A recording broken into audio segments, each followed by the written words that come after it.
Gracias a Ciudad de las Ideas y gracias a la ciudad de Puebla. Yo estudio el deseo erótico.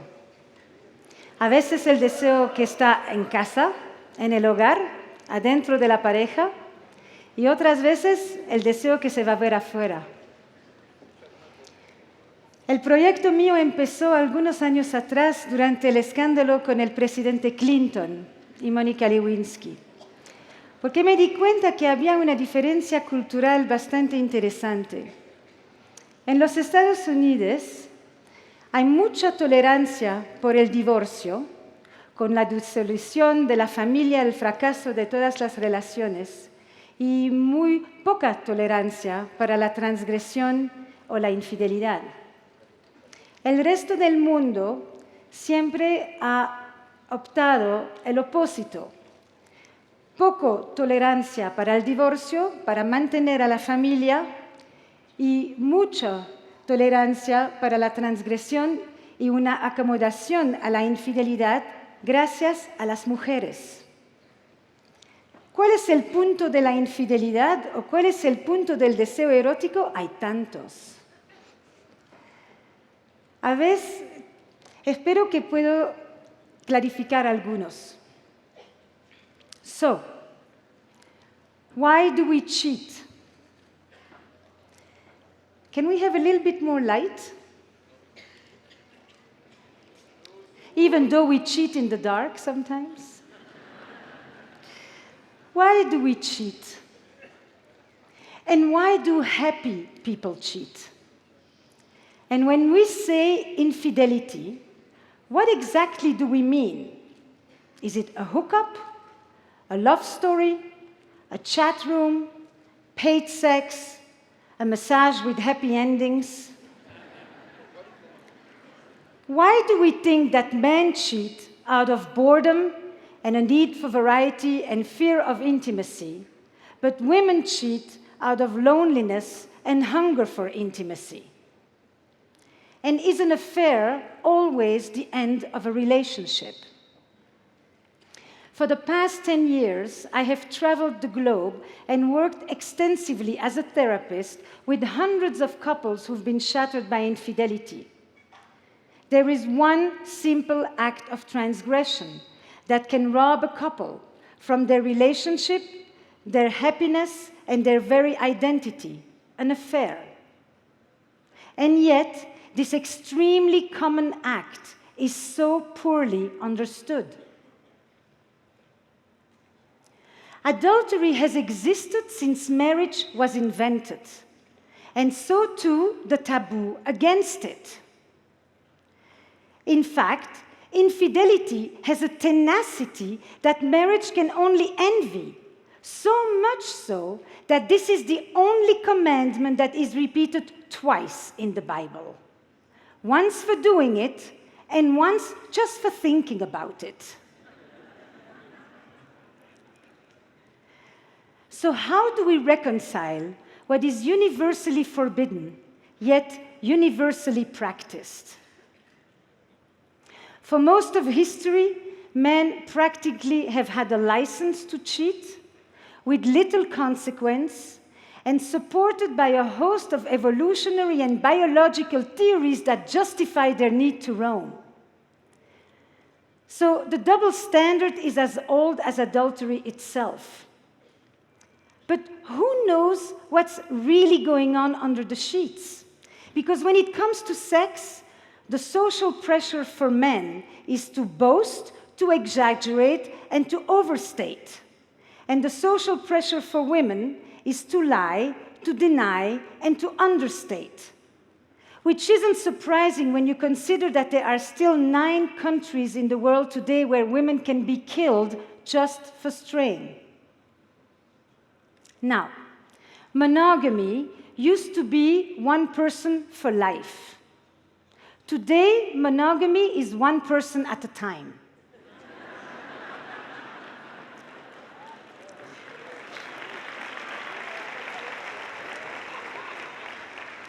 I am sure that many of you have said, I am monogamous in all my relationships. The fact fact is that we used to marry and had sex for the first time. Today, we marry and we stop having sex with others. Monogamy had nothing to do with love. It was a mainstay of patriarchy about patrimony and lineage in order to know whose children do I feed and who gets the cows when I die. Now, everyone wants to know what percentage of people cheat. But the definition of infidelity keeps on expanding. Sexting, watching porn, staying secretly active on dating apps, Tinder.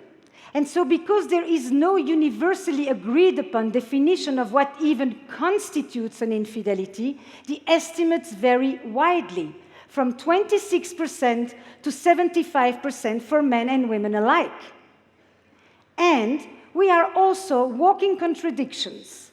95% of us will say that it is terribly wrong for our partner to lie about having an affair. And just about the same percent says that that's exactly what we would do if we were having one.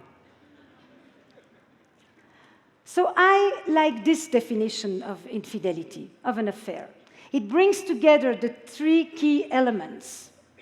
A secretive relationship, which is the core structure of an affair, an emotional involvement to one degree or another, from nothing to a full double life, and a sexual alchemy. And alchemy is the key word here, because the erotic frisson is such that the kiss that you only imagine giving can be as powerful and as enchanting as hours of actual lovemaking. And as Marcel Proust said, it is our imagination that is responsible for love, not the other person. So it's never been easier. This is to Proust, not to me. So it's never been easier to cheat, and it's never been more difficult to keep a secret. And never has infidelity exacted such a psychological toll. Because when marriage was an economic enterprise, infidelity threatened our economic security. But now marriage is an emotional arrangement, a romantic arrangement, and infidelity threatens our emotional security. In fact, for most of history, adultery used to be the place where we went to look for pure love. But now that we have brought love into marriage, adultery destroys it. There are three ways that infidelity hurts differently today. We have a romantic ideal in which we are asking one person to give us what we've always expected from marriage: companionship, economic support, family life, social status. But we also want that person to be our best friend, our trusted confidant, our passionate lover, our greatest lover, all of that, and we live twice as long. And I am it. I am the one chosen, unique, indispensable, irreplaceable. And infidelity tells me I'm not. It is the ultimate betrayal, and it shatters the grand ambition of love. 2, infidelity has always been painful, but today it is often traumatic. And that's also what my patient Fernando tells me when he talks about his relationship and how the dissolution that is taking place. I thought I knew my life. I thought I knew my relationship. Now I don't trust anything. How do I know that whatever I believed actually happened? Can I ever trust her again, he asks. Can I ever trust anyone again? Infidelity, a violation of trust, a crisis of identity. And this is also what my patient Gina tells me when she describes her family, her marriage to Martin, their 2 children, and Martin just left on Sunday night for his business trip. And Gina is playing with the boys on Martin's iPad when a message passes. Can't wait to see you. Strange, she says, I just saw you. And then another message. Can't wait to hold you in my arms. And Gina understands that these messages are not for her. And she also tells me that her father had affairs, but her mother, she found one little receipt in a pocket and a little bit of lipstick on the collar, whereas Gina, she goes into digital archive and she finds hundreds of texts and messages sent and pictures shared and desires expressed. Martin's 2-year affair unfold in front of her in real time. And it made me think that affairs in the digital age is a death by 1,000 cuts. And then we have another contradiction, is that never before have we relied emotionally to such a degree on our partner's fidelity, but never before have we been so exhorted to pursue our desires, not because they are new, but because we live in the age of entitlement. We live in the era where we deserve to be happy. And we no longer just divorce because we are unhappy. In fact, today we divorce because we could be happier. And if divorce used to carry all the shame, today, choosing to stay when you can leave is the new shame. So Gina, she can't talk to her friends because she's afraid that they will judge her for still loving Martin. And everywhere she turns, she gets the same advice. Leave him, get rid of him, throw him out. And if Martin was on the other side, he would be getting the same advice. So if we can divorce, why do we still have affairs? The typical assumption is that if someone cheats, either there is something wrong in the marriage or wrong in the relationship. That's the symptom theory of infidelity. But millions of people can't all be pathological. The assumption is that if you have everything that you want at home, there is no need for you to go looking elsewhere. And this view, of course, assumes that there is such a marriage that is such a perfect arrangement that will inoculate you against wanderlust. But what if passion has a finite shelf life? What if there are things that even a good relationship can never provide? And as Alexandre Dumas said, the bonds of wedlock are so heavy that it takes 2 to carry, and sometimes 3.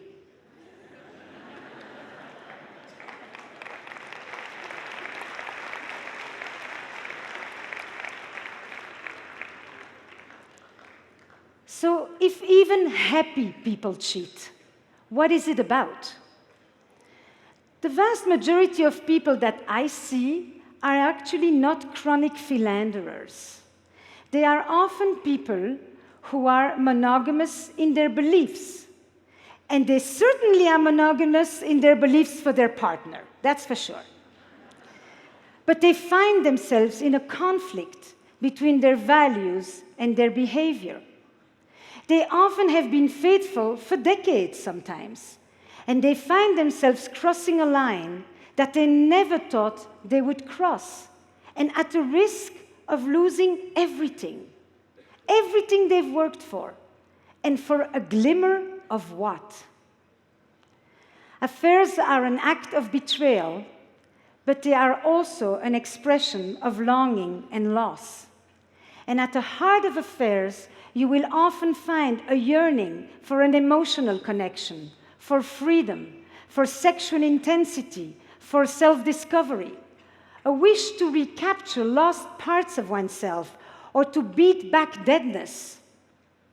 And this is also what my patient Marta tells me when she describes her blissful marriage with 3 children to a man that she would never want to hurt. But she also tells me, I have always been good. Good student, good daughter, good to my immigrant parents, good wife, good mother, good friend. And now she wants to know what life is like on the other side. And so Martha, she's having an affair with the math tutor of one of her kids. And it could be the tennis pro, and it could be the arborist, and it could be the gardener. The main point is that he has nothing in common with her. He's so far from her life that she can tell me at 47 she's having the adolescent rebellion that she never had. And she made me think to one of the most important things I've understood about infidelity is that when we seek the gaze of another, it isn't always our partner that we are trying to stay away from, but the person that we have ourselves become. And it isn't always that we are looking for another person as much as we are looking for another self.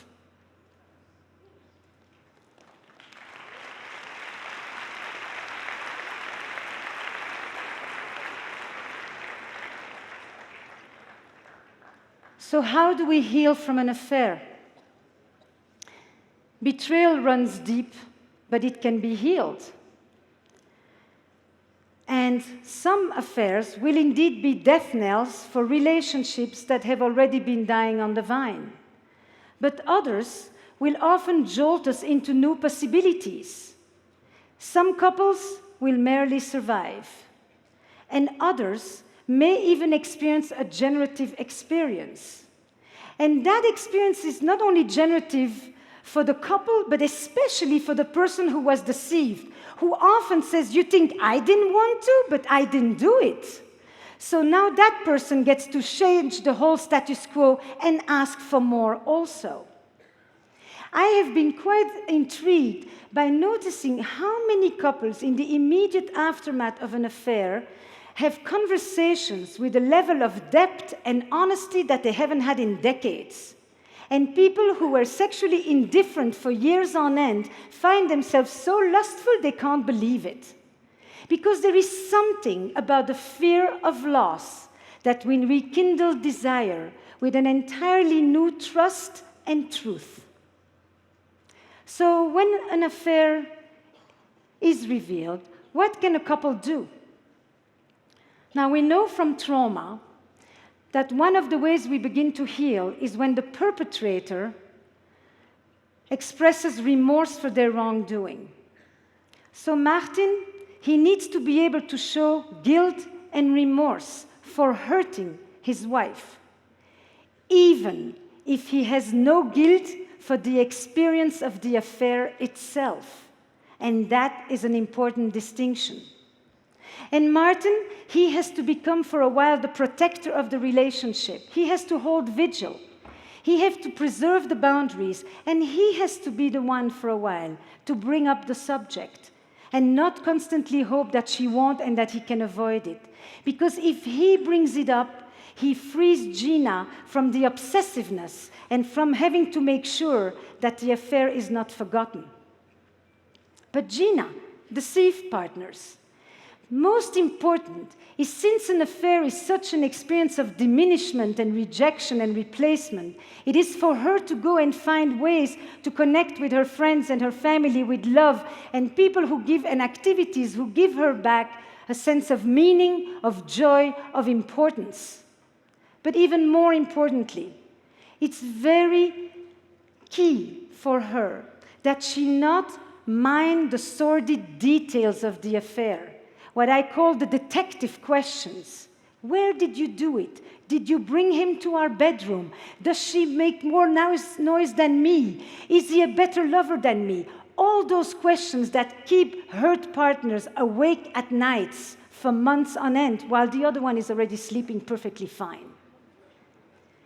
Instead of the detective questions, there are investigative questions that mine the meaning and the motive of an affair. Why did it happen to you? What did it mean? What did you find there? What could you experience there that you could not experience or express with me? What was it like when you would come home? What is it about us that you value? Are you happy to be back?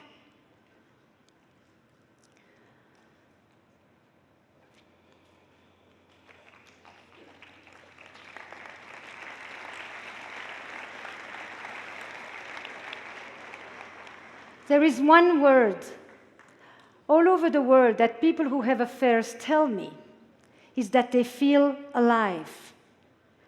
That aliveness has become the central idea for me in understanding infidelity.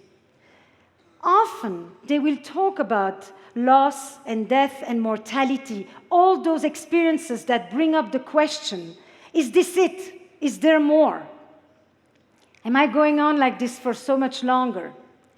And it is that sense of aliveness that helps me also understand that affairs are way more about desire than about sex. Desire to be special, to be important, desire to be desired, desire to be seen. And the very incompleteness of an affair, the fact that you can never have your partner, that in itself is a desire machine. And don't think that there is no infidelity in open relationships. Because even when we have the freedom to go elsewhere, there is still something in us that is lured by the forbidden. Never do we know more that we're doing what we want than when we're doing what we're not supposed to. And also, I have noticed that a lot of the people who are in affairs are so creative, so imaginative, so present, so focused. If they could bring any of that into their marriages, they probably would never need to see me. So,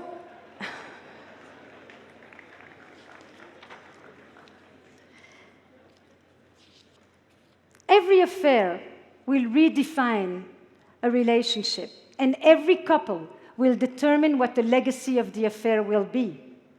Affairs are here to stay, and they are not going away. And the dilemmas of love and desire, they don't yield simple categorizations of good and bad and black and white and victim and perpetrator. In fact, there are many different kinds of relationships and many different kinds of betrayal in a relationship: indifference, neglect, violence, contempt. So sexual betrayal is not always the queen of all betrayals. In other words, the victim of the affair is not always the victim of the marriage.